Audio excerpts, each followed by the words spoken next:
एकदा का लहान पोरं खळीला आले मग तिथं कोणाचंच आणि काहीच चालत नाही. नमस्कार मित्रांनो, जय महाराष्ट्र.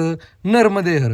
नगरला निघालो. औरंगाबाद लईच लाईटा चमकत होत्या. म्हणलं कशाच्या आहे गाड्या. जवळ गेल्यावर कळलं का आंबेडकर जयंतीची मिरवणूक चालू आहे. तिथून पोहोचलो नगरमध्ये. प्लॅन असा होता मामी आणि भाचीचा का मामाला काही करून खर्चात टाकायचंच. गेले 2-4 दिवस झाले ह्याच नियोजनावर त्या दोघी पण होत्या. मग पोहोचलो आनंद नामला. गेल्या गेल्या पहिली दिली पावभाजीची ऑर्डर.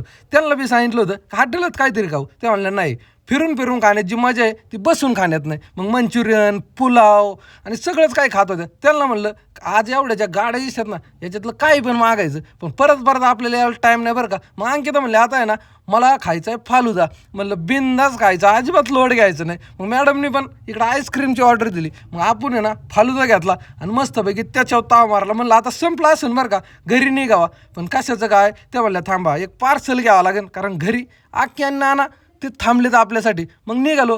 गाडीवर आहे ना संध्याकाळचं मस्त हवा लागते बरं का. औरंगाबाद पोहोचलो. मिरवणूक अजून चालूच होती. इथं आपले मित्र काशीनाथ भाई खाली हात धरून वरून कॅमेऱ्याने शूटिंग काढत होते. म्हणलं वाहून द्या, मस्तपैकी काढा. लाईटिंग आणि आवाज एकदम मापात होता बरं का. त्याच्यामुळे भारी वाटत होतं. गडीभर मिरवणूक बघितली. आता मिरवणूक बघून मी जातो घरी. तुम्ही म्हणा नर्मदे हर, रामकृष्ण हरी.